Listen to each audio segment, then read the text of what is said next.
Hola amigos, bienvenidos un día más a mi canal. Hoy os traigo una receta muy fácil y sobre todo vegana. Preparamos arroz con champiñones y verduras, de un modo muy fácil y rápido. Quedaros conmigo hasta el final para ver los ingredientes y el modo de preparar. Empezamos con poner una cacerola bien ancha al fuego y añadimos las 3-4 cucharadas de aceite.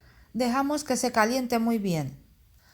Luego añadimos un diente de ajo cortado en láminas y lo vamos a saltear medio minuto aproximadamente hasta que se dore un poquito.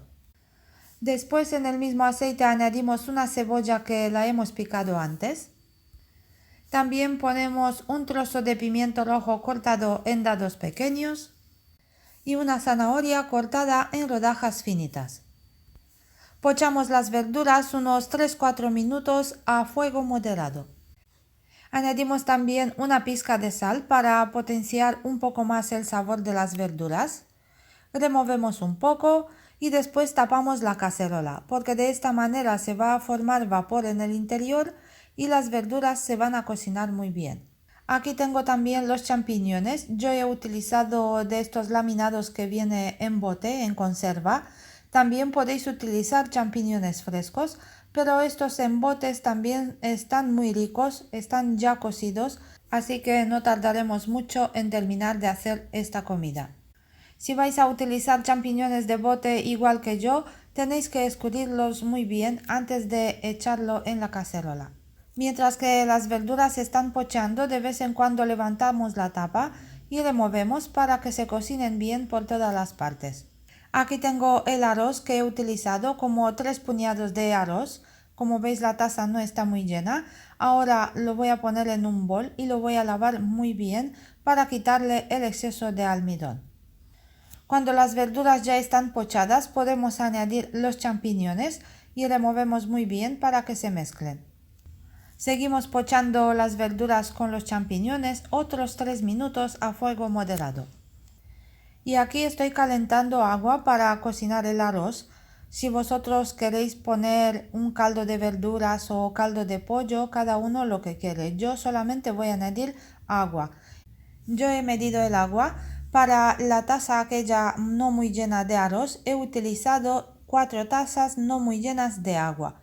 Es decir, a cada parte de arroz yo he puesto 4 partes de agua. Ahora, si queréis el arroz al dente, hace falta de poner solo 3 partes. Ahora añadimos también el arroz que lo hemos escurrido muy bien y removemos para que se incorpore con los demás ingredientes.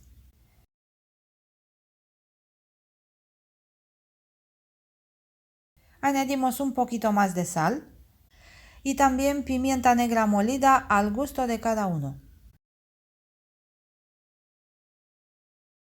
Ahora podemos añadir el agua que ya está caliente o también caldo si queréis utilizarlo. Al principio he añadido solo 3 partes de agua sobre el arroz y lo voy a dejar a cocer, y en el caso que hace falta añadir la cuarta parte de agua también la voy a poner. Ahora depende del gusto de cada uno. Si también queréis que el arroz salga un poco más caldoso, añadir desde el principio las 4 partes de agua. Si queréis que salga un poquito más seco, añadir solo 3 partes de agua. Dejamos el arroz a cocer durante 12-15 minutos aproximadamente o hasta que esté a vuestro gusto. También es importante de leer las instrucciones de cocción del envase en que viene el arroz. Yo al final he añadido la cuarta parte de agua también para que el arroz se cueza muy bien y que quede un poquito caldoso. Al final yo he cocido el arroz durante 18 minutos y así ha quedado. Tiene un poquito de caldo y está en su punto.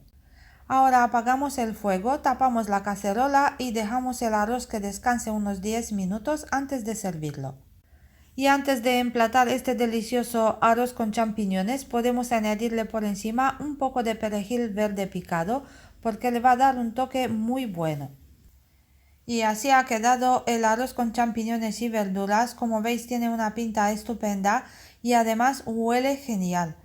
Os invito a que lo preparéis vosotros también, porque habéis visto que la receta es muy fácil y rápida y es una comida deliciosa. Amigos, hasta aquí la receta de hoy. Espero que os haya gustado. Si es así, no olvidéis de darle al me gusta, compartir el vídeo y suscribiros al canal si aún no lo habéis hecho. Gracias a todos por vuestra visita, cuidaros mucho y hasta la próxima receta.